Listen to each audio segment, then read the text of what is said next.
Doctor Zakir Naik, নাম শুনেছেন? নাম শুনেছেন।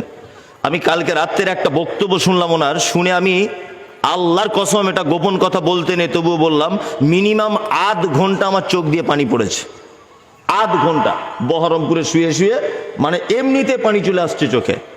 একজন জিজ্ঞাসা করছেন ওনাকে যে আপনি এইখানে এলেন কি করে, এত দূর পর্যন্ত পৌঁছালেন কি করে ছোটবেলা থেকে? তা উনি তখন বলতে বলতে নিজেও তিনি কাঁদছেন। তিনি বলছেন যে আমি আমার আব্বার 4 বেটা বেটি, 3 বোন, ওনারা 2 ভাই ডাক্তার জাকির নায়েক। ছোটবেলা থেকে ডাক্তার জাকির নায়েক ছিলেন তোতলা। উনি এইভাবে দেখাচ্ছেন, কেউ যদি আমাকে জিজ্ঞাসা করতো তোমার নাম কি, বলছে জাকির, একদম এইভাবে উনি বলছেন। এইভাবে আমি বলতাম। আমি যখন কলেজে যেতাম পড়াশুনো করতে মুম্বাইয়ের কোনো একটা কলেজে, তা ক্লাসের আমার যারা মেয়ে স্টুডেন্ট বা ছেলে স্টুডেন্ট যারা, তারা আমাকে দেখে হাসতো, উপহাস করত, আমাকে দেখে ঠাট্টা বিদ্রুপ করত। যদিও আমার মেয়েদের সঙ্গে আলাপ ছিল না, ওদের সঙ্গে আমি কথা বলতাম না আল্লাহকে ভয় করার কারণে। ছেলে বন্ধুদের সঙ্গে যখন কথা বলতাম তখন আমার গাল এরকম ভাবে ধরে জামা টেনে বলতো, জাকি তুই তোতলাই থেকে যাবি, তোর পক্ষে আর কিছু সম্ভব হবে না। উনি আস্তে আস্তে আস্তে আস্তে ইসলামিক ব্যাপারে চলে এলেন। আহমদ দিদার, ওনার আব্বার একজন বন্ধু ছিলেন আহমদ দিদার, উনি ইসলামিক স্কলার ছিলেন। উনি আফ্রিকাতে গেলেন একদিন আহমদ দিদারের সঙ্গে দেখা করতে। আহমদ দিদার ওনাকে 30টা ভিডিওর ক্যাসেট দিলেন।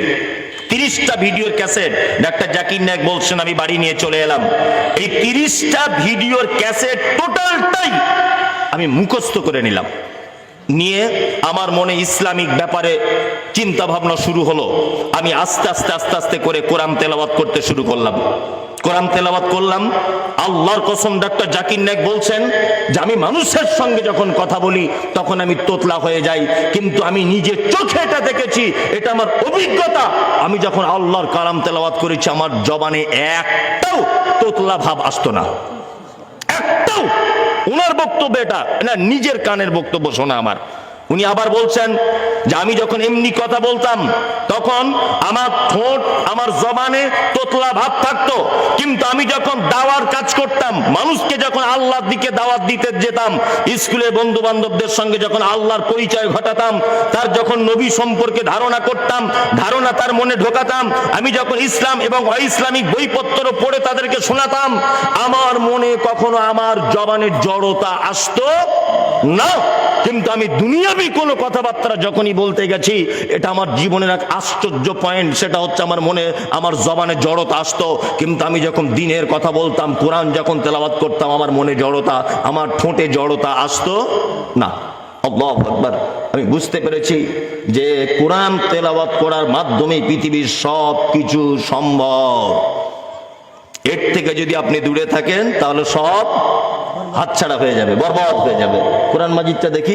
আমি পবিত্র আল কোরআনের সূরা মুলক আপনাদের সামনে তেলাওয়াত করেছি। সেই সূরা মুলকের বাংলাটা শুধু বলে দেব, একবারই বার হয়ে গেল। আল্লাহু আকবার। সূরা মুলক আপনাদের সামনে তেলাওয়াত করে শোনাবো, আর কোরআনের একটা একটা করে অনুবাদ করে শোনাবো। কোরআন শুনতে রাজি আছেন? আপনারা আমার সঙ্গে শেষ পর্যন্ত আছেন তো ইনশাআল্লাহ? এখনো আমি বক্তব্যর কিছুই দিইনি, এবার একটা একটা করে শুরু করছি, আপনি শুনতে থাকুন। এক, আল্লাহ সুবহানাহু ওয়া তাআলা পবিত্র আল কোরআনে 30টি আয়াত। মেয়েরা যারা আছেন ভালো করে শুনুন, এই উকুন দেখা গল্প করা বাদ দিয়ে দেন, চুপচাপ এই দিকে ফিরে তাকান আমার দিকে, যেটা বলছি আমল করার চেষ্টা করুন। পবিত্র আল কোরআনে 30টি আয়াত বিশিষ্ট একটি সূরা আছে, তার নাম সূরা মুলক। আল্লাহ নবী সাল্লাল্লাহু আলাইহি ওয়াসাল্লাম তিনি বলছেন, কোন মানুষ যদি এই সূরাটি যদি প্রতিনিয়ত যদি তেলাওয়াত করে, তাহলে সেই ব্যক্তি কবরের আযাব থেকে রেহাই পাবে। 2, এই 30টি আয়াত বিশিষ্ট একটি সূরা, সূরা মুলক যদি কেউ তেলাওয়াত যদি করে, তাহলে এই সূরা মুলক নিজে কিয়ামতের দিন আল্লাহর সঙ্গে তর্ক বিতর্কে বা কথোপকথনে ব্যস্ত হয়ে বলবে যে আল্লাহ, আমাকে যে তেলাওয়াত করেছে তাকে যতক্ষণ না পর্যন্ত তুমি জান্নাত পর্যন্ত পৌঁছে না দিবে, ততক্ষণ আল্লাহ আমি তোমার পিছন ছাড়বো না।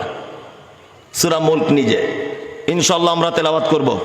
যারা কোরআন মাজিদ জানেন প্রত্যেকদিন ফজরের পর মাগরিবের পর যখন আপনার টাইম হবে সূরা মুলক তেলাওয়াত করার চেষ্টা করবেন। তাবারাকাল্লাযী বিয়াদিহিল মুলক। আল্লাহ সুবহানাহু ওয়া তাআলা এই সূরার ভিতরে কি বলছেন? বিসমিল্লাহির রহমানির রহিম। শুরু করছি সেই আল্লাহর নামে যিনি অতীব দয়ালু পরম করুণাময়। আল্লাহ তাআলা বলছেন তাবারাকাল্লাযী বিয়াদিহিল মুলক। বরকতপূর্ণ ওই আল্লাহ যার হাতে আছে সারা পৃথিবীর ক্ষমতা বা রাজত্ব।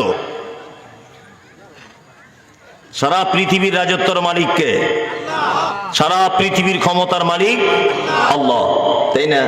বাড়িতে বসে আছি, হঠাৎ করে মাইকিং করা হচ্ছে কি আপনাদের এখানে আমফান ঝড় হয়েছিল? আপনাদের এখানে হয়নি, শুনেছেন? আপনাদের এখানে হয়নি। বা আমার যত ঝড় আল্লাহর পক্ষ থেকে হয় সব হাওড়া, হুগলি আর ২ পরগনার উপর দিয়ে সুন্দরবনে ঢুকে যায়। কি বললাম বুঝলেন? হ্যাঁ, এতেও একটা আল্লাহর রহমত, আল্লাহর দয়া। কেন? আল্লাহ সুবহানাহু ওয়া তাআলা ঝড়টা যদি এইদিকে করে দেন তাহলে এইদিকে কোনো জঙ্গল নেই, ঝড় এসে ডাইরেক্ট দিনাজপুরের ঘর বাড়িগুলো সব উল্টিয়ে ফেলে দিবে। ওই জন্য ২৪ পরগনার অল্প মানুষের ক্ষতি করে দিয়ে সুন্দরবনে ঢুকে যায় ঝড়, তাই না? তাই ঝড় আমফান যখন হয়, আমি নিজে দেখেছি একটা একটা আম গাছ ২ জন করে এরকম ভাবে ধরা যাবে না, বাগানের এত বড় বড় আম গাছ, সেই আম গাছের শিকড় সহ উপড়িয়ে ২০ ফুট দূরে গিয়ে ফেলে দিয়েছে। আমার নিজে চোখে দেখা। আমার বাড়িতে একটা মুদিখানার দোকান ছিল, এখন আর নেই, ওটা আমার আব্বা চালাতো। মুদিখানার দোকানে লোহা দিয়ে ওই অ্যাজবেস্টার না কি বলে ওইটা চাল করা ছিল, ইট দিয়ে চাপান দেওয়া ছিল, লোহার ঝালাই করা লোহা। দোকানের ছাদ উড়িয়ে গিয়ে একদম ২০টা বাড়ি পার করে পুকুরে গিয়ে ফেলেছে। এত ঝড় এসেছিল সেদিন ২৭শে রমজান, আমার আজও মনে আছে। মানে এইরকম ঝড় আমার জীবনে দেখিনি। আমার গ্রামের ১০৫ বছর বয়সের একজন বুড়া, তাকে জিজ্ঞাসা করছি, দাদু তুমি দেখেছো? বলছে আমি তো দেখিনি, আমার বাপের কাছে কোনোদিন গল্প শুনিনি এরকম ঝড়ের। আমফান ঝড়, প্রায় ২৩ দিন আমাদের এলাকায় কোনো কারেন্ট ছিল না, ২৩ দিন। এত আজাব। তা আজাব যখন ঝড়, আলিপুর আবহাওয়া দপ্তর থেকে যখন ঘোষণা হচ্ছে যে অমুক তারিখে ঝড়টা আসবার সম্ভব না, তখন আমাদের বিডিও অফিস থেকে অটোয় করে মাইকে করে প্রচার করছে, যাদের বাড়িতে গৃহপালিত পশু আছে আপনারা তাদের গলায় দড়ি দিয়ে রাখবেন না, তাদেরকে উন্মুক্ত ভাবে ছেড়ে দিবেন। ২, যাদের মাটির বাড়ি তারা ইটের বাড়ির লোকের বাড়িতে গিয়ে থাকবেন। প্রয়োজনে যাদের বাড়িতে জায়গা হবে না, হাই স্কুলের তালা খোলা থাকবে, হাই স্কুলের ১ তলা ২ তলাতে আপনারা আশ্রয় নেবেন। বিনীত অনুরোধ, বাচ্চাদেরকে বার হতে দিবেন না। তারপরে আবার বলছে আর একটা কথা, বাড়িতে যদি নারকেল গাছ, সুপারি গাছ, বড় বড় গাছ কিছু থাকে আগে থেকে কেটে রাখুন, মারাত্মক ঝড় আসছে, তার নাম আমফান। সব কথা বলার পরে বলছে বেশি টেনশন করার দরকার নেই, এই ঝড়ের সাথে মোকাবেলা করার জন্য আমাদের মমতা ব্যানার্জির সরকার ১,৪০,০০০ পুলিশ প্রশাসন ফিট করে রেখেছে। তখন মনে মনে ভাবছি, ওরে বাবা, গরু কেন তার পেটে কেন সব গোবর থাকে, কিছু গোবর এদের মাথাতেও দেওয়া দরকার ছিল। আস্তাগফিরুল্লাহ। ঝড় এটা আল্লাহর পক্ষ থেকে, আর ও বলছে মমতা ব্যানার্জি ১.৫ লক্ষ লোক ফিট করে রেখে দিয়েছে। আর কেন্দ্র সরকার ৪২টা হেলিকপ্টার উদ্ধারের জন্য রেডি করে রেখেছে। তোমার হেলিকপ্টার, তোমার পুলিশ প্রশাসন আল্লাহর আযাব থেকে কাউকে বাঁচাতে পারে? পারে না। সমস্ত ক্ষমতার মালিককে আল্লাহ সুবহানাহু ওয়া তাআলা। খাইরিহি ওয়া শাররিহি মিনাল্লাহি তাআলা। ভালো মন্দ সব কিছু কার হাতে? আল্লাহর হাতে। রুজির অভাব আল্লাহ দিতে পারে, ছেলে মেয়ে হচ্ছে না আল্লাহ দিতে পারে, অসুস্থ কে করতে পারে সুস্থতা? আল্লাহ। আল্লাহ সুবহানাহু ওয়া তাআলা তারপরে বলছেন বিয়াদিহিল মুলক, সারা পৃথিবীর রাজত্ব আমার হাতে। আল্লাহ সম্পর্কে মানুষের একটা চিন্তা ভাবনা আছে, এটা একটু সামান্য বলে দিই। আচ্ছা, আল্লাহর আকার না নিরাকার? আকার। এক শ্রেণীর মানুষ বলে না যে আল্লাহ নিরাকার, বলে বলে আল্লাহ এইখানে নিজে উল্লেখ করছেন ইয়াদুন, আরবি ইয়াদুন মানে কি? হাত, তাই না? আল্লাহ বলছেন বিয়াদিহিল মুলক, আমার হাতে আছে সারা পৃথিবীর রাজত্ব। আর রহমান আলাল আরশি ইস্তাওয়া, আল্লাহ তিনি আরশের উপরে সমাসীন। কি বললাম বুঝলেন? সামিউম বাসির, তিনি দেখতেও পান শুনতেও পান, তাই না? ইয়াউমা নাকুলু লিজাহান্নাম হালিম তালাক ওয়া তাকুলু হালিম মাজিদ। আল্লাহ জাহান্নামকে জিজ্ঞাসা করে বলবে, এই জাহান্নাম তোমার পেট ভরেছে? সে তখন বলবে, না আমার তো আর কিছু হলে ভালো হতো। আল্লাহ তাআলা নিজের পা জাহান্নামে রেখে দিয়ে বলবেন, আর কিছু বলছে না, যথেষ্ট, আর লাগবে না। তার মানে হাত পা চোখ নাক সবকিছুই আছে, তাই না? জি, আল্লাহ সুবহানাহু ওয়া তাআলা তারপরে বলছেন, ওয়া আলা কুল্লি শাইইন কাদির, সমস্ত ব্যাপারে কুদরত ক্ষমতা আমার হাতে। তারপরে আল্লাহ বলছেন, আল্লাযী খালাকাল মাউতা, আমি সৃষ্টি করেছি মওত, ওয়াল হায়াতা, এবং হায়াতকে সৃষ্টি করেছি কেন? লিয়াবলুয়াকুম আইয়ুকুম আহসানু আমালা, যাতে তোমাদেরকে পরীক্ষা করা যায় তোমাদের ভিতরে কর্মে উত্তম কে, ইবাদতে উত্তম কে। এইটা এই আগে বুঝো তারপরে বলো, কর্মে উত্তম কে, এইটা পরীক্ষা করার জন্য আমি আল্লাহ তোমাদের হায়াত আর মওতকে সৃষ্টি করেছি, তাই না?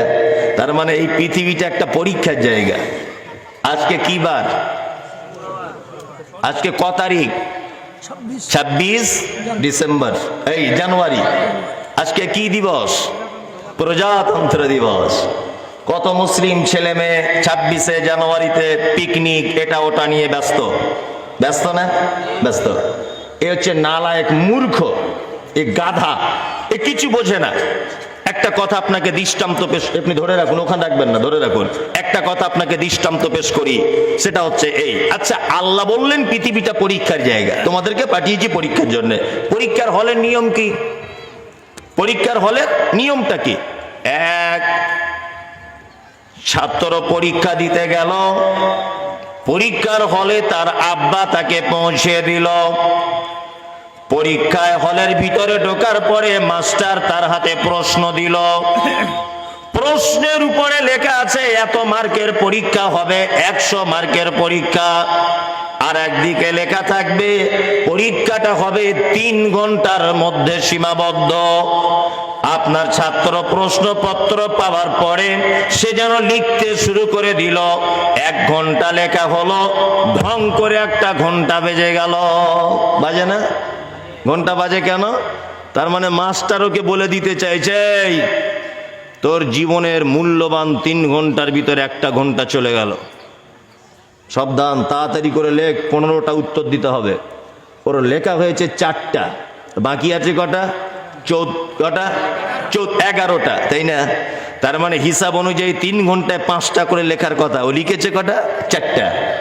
দ্বিতীয় ঘন্টায় আবার ঢং, মাস্টার বলে দিতে চাইছে তোর জীবনের 3 ঘন্টার মূল্যবান 2 ঘন্টা চলে গেল, থাকলো আর 1 ঘন্টা, তাই না? তারপরে আবার ঢং, ওর এখনো 3টে উত্তর লিখতে বাকি। বলুন তো মাস্টার আরো টাইম দিবে না সঙ্গে সঙ্গে খাতাটা কেড়ে নিবে? সঙ্গে সঙ্গে খাতাটা কেড়ে নিবে। এবার আপনাকে বলছি আমি, আচ্ছা বলুন, মানুষের বয়স কমে না বাড়ে? কমে। তাহলে আপনার বয়স 60 বছর আপনি বাঁচবেন, এটা আল্লাহর কাছে লিখিত, তাই না? তাহলে গত বছর 26শে জানুয়ারি পার করেছেন, আজকেও 26শে জানুয়ারি পার করছেন। আপনার তো এটা উচিত যে আমি পরীক্ষার জন্য কতটা প্রস্তুতি নিয়েছি, আমি আল্লাহর দরবারে পরীক্ষার জন্য কতটা রেডি হতে পেরেছি। ও সেইটা না দেখে ও ডিজে বক্স নিয়ে বন্ধু বান্ধবকে নিয়ে ওই আমবাগানে পিকনিক করতে ব্যস্ত 26শে জানুয়ারিতে। তোমার মতো গাধার পৃথিবীতে কেউ আছে? আল্লাহ সুবহানাহু ওয়া তাআলা বলছেন, আল্লাযী খালাকাল মাউতা ওয়াল হায়াতা, হায়াত মওতকে সৃষ্টি করেছে এই কারণে, লিয়াবলুয়াকুম আইয়ুকুম আহসানু আমালা। এবার আপনাকে আর একটা কথা আমি বলে দিই, সেটা হচ্ছে এই, আগে হায়াত না আগে মানুষ জন্ম না আগে মানুষের মরণ? আগে মরণ, তাই তো? আসলে মরণ বললে বোঝানো যাবে না, মরণ বললে বোঝানো যাবে না, আর যুক্তিতেও এটা বোঝানো যাবে না। মরণ আবার আগে হয়, মানুষ তো আগে জিন্দা হয়। আসলে হায়াত আর মওতের বাংলা শব্দটা বুঝতে হবে। হায়াত মানে হচ্ছে অস্তিত্ব, আর মওত মানে হচ্ছে অনস্তিত্ব। আল্লাহ সুবহানাহু ওয়া তাআলা বলছেন তোমার কোনো অস্তিত্ব ছিল না, আমি আল্লাহ সুবহানাহু ওয়া তাআলা তোমার অস্তিত্ব দান করেছি।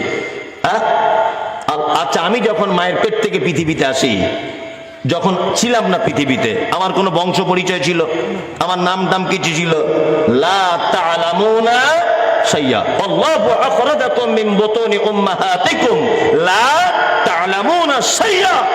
আল্লাহ তাআলা বলছেন, মায়ের পেট থেকে যখন তোমাকে আমি পৃথিবীতে আনি তখন তোমার কিছুই ছিল না, কোনো অস্তিত্বই ছিল না। তারপরে তুমি মাস্টার হয়েছো, প্রফেসর হয়েছো, ইঞ্জিনিয়ার হয়েছো, বক্তা হয়েছো, আলেম হয়েছো, হাফেজকারী হয়েছো। এটা আমি আল্লাহ সুবহানাহু ওয়া তাআলা তোমাকে দান করেছি। এবার আপনাদেরকে তৃতীয় কথা বলি, আহসানু আমালা। আচ্ছা বলুন, আল্লাহ এখানে বেশি আমল করার কথা বললেন না উত্তম আমল করার কথা বললেন? উত্তম, তাই না? তার মানে বোঝা যায় বেশি আমল যতই করেন, আমল যদি মুহাম্মদ সাল্লাল্লাহু আলাইহি ওয়াসাল্লামের পদ্ধতিতে না হয় আর আল্লাহর পদ্ধতিতে যদি না হয় তাহলে আমল টিকবে না। আপনাকে একটা বোঝানোর জন্য কথা বলে দিই, জানাজা পড়তে গেলাম, তা একজন লোক বলছে সবাই মাটি দেবেন এই বলে, মিনহা খালাকনাকুম ওয়া ফিহা নুঈদুকুম ওয়া মিনহা নুখরিজুকুম তারাতান উখরা, এই বলে মাটি দেবেন। আমি তারপরে আবার বলে দিয়েছি, কেউ এই বলে মাটি দেবেন না, বিসমিল্লাহ বলে দেবেন। তখন আমাকে একটা ওই লোকটা বলছে, তুমি মৌলভী সাহেব না ঘোড়ার ডিম কিছু বুঝো? না আমি কিছু বুঝি না। চাচা তুমি তো বুঝো বেশি। তা বলছে মিনহা খালাকনাকুম বললে অসুবিধা কোথায়? অসুবিধা কোথায়? তা আমি বললাম যে এটা বলতে হবে, তোমায় বললো কে? বলছে এটা তো কোরআনের আয়াত, কোরআন আয়াত বললে অসুবিধা কি? আমি বললাম আচ্ছা তাই? বলছে হ্যাঁ। যে কোরআনে তো ফেরাউনের নামও আছে, তা তোমার বেটার নামটা রাখলে না? তোমার বেটার নামটা ফেরাউন রাখতে পারতে? বলছে না ওটা কি আর সম্ভব। আচ্ছা তা কোরআনে আবু লাহাবের নাম আছে, তোমার বেটার নাম আবু লাহাব রাখতে পারতে? বলছে ওটা কি আর সম্ভব? কেন, ওটাও তো কোরআনে আছে, ওটা রাখলে তোমার অসুবিধা কোথায়? জি, তার মানে বোঝা যাচ্ছে কোরআনে আছে বলেই যে সব জায়গায় সবটা বলা যাবে তা নয়। রুকুতে গিয়ে কি বলে? সুবহানা রাব্বিয়াল আযীম, তাই তো? কেউ যদি রুকুতে গিয়ে বলে কুল হুয়াল্লাহু আহাদ আল্লাহুস সামাদ লাম ইয়ালিদ ওয়া লাম ইউলাদ ওয়া লাম ইয়াকুল লাহু কুফুয়ান আহাদ, চলবে? নামাজ বাতিল হয়ে যাবে। এটা তো কোরআনের সূরা বললাম একটা, হ্যাঁ? তার মানে আমল করার আগে লেজ তুলে দেখতে হবে আমল মুহাম্মদ সাল্লাল্লাহু আলাইহি ওয়াসাল্লাম করেছিলেন কিনা। কি বললাম বুঝলেন? শুনুন একটা কথা আপনাকে বলি, আম্মা জান আয়েশা থেকে হাদিসটা রওয়ায়াত হয়েছে, মান আমিলা আমালান লাইসা আলাইহি আমরুনা ফাহুয়া রাদ্দুন।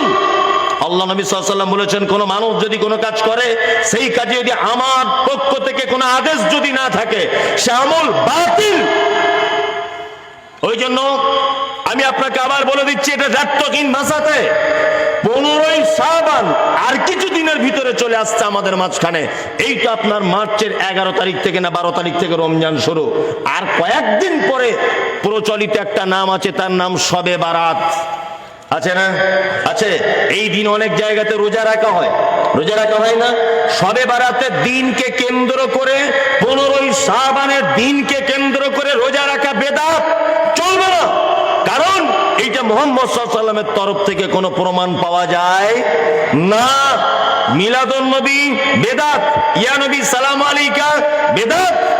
আপনাকে জিজ্ঞাসা করছে ভাই কেমন আছেন, ও তখন বলছে আপনার দুয়াতে আল্লাহর রহমতে ভালো আছি। এই তোমাকে মাথা মোটায় বুদ্ধি দিল কে? একটা লোককে জিজ্ঞাসা করছি ভাই কেমন আছেন, বলছে আপনার দুয়াতে আল্লাহর রহমতে ভালো আছি। আচ্ছা বলুন তো, ওর বাড়ি উজিল ডাঙ্গা পাড়া, তোকে আমি চিনি? ওর জন্য জীবনে আমি দোয়া করতে গেছি? জীবনে দোয়া করতে যাইনি। মসজিদে আজকেই বলছি ভাই কেমন আছেন, বলছে আপনার দুয়াতে আল্লাহর রহমতে ভালো আছি। ওকে আমি চিনি না। একদিক থেকে বলা যেতে পারে ঠিক। কি বললাম বুঝলেন না? কারণ হচ্ছে এই যে কোন মানুষ যদি এটা যদি বলে যে আপনার দুয়াতে আল্লাহর রহমতে, তাহলে এই শব্দটার ভিতরে একটা গন্ধ পাওয়া যায় যে তার মানে তুমি না দোয়া করলে আল্লাহর রহমত হতো না, এটা গন্ধ পাওয়া যায়। ওই জন্য এই গন্ধ কথা থেকে দূরে থাকবেন। আপনি ডাইরেক্ট বলবেন, কেউ জিজ্ঞাসা করছে ভাই কেমন আছেন, বল আলহামদুলিল্লাহ, উত্তম। আমি এত গেঁড়া কলে কেন যাব? উত্তম আলহামদুলিল্লাহ, তাই না? জি, খুব সাবধান, বেদাত পৃথিবীর ভয়ঙ্কর একটি পাপ। আল্লাহ সুবহানাহু ওয়া তাআলা বলছেন আল্লাযী খালাকাল মাউতা আল হায়াতা লিয়াবলুয়াকুম আইয়ুকুম আহসানু আমালা। উত্তম আমল, উত্তম আমল বলে দিব দুটো একটা, করা যাবে? শুধুই তো বলছেন বলেন, তো মানা যাবে তো? ওই কারা কারা মেনে নেবেন আজকে থেকে ইনশাল্লাহ? সবাই আলহামদুলিল্লাহ। এক, আল্লাহ নবী সাল্লাল্লাহু আলাইহি ওয়াসাল্লাম তিনি বলেন, আলহামদুলিল্লাহ তামলাউল মিজান। কোন মানুষ যদি দিনের রাত্রে কিছু অংশ যদি আলহামদুলিল্লাহটা যদি বলে, তাহলে মিজানের পাল্লার নেকির দিকটা অর্ধেক ভারী করে দেওয়া হবে। সুবহানাল্লাহ বলার অভ্যাস নেই তো, দেখে বোঝা যাচ্ছে এত, তাই না? সুবহানাল্লাহ বলার অভ্যাস আছে আপনাদের?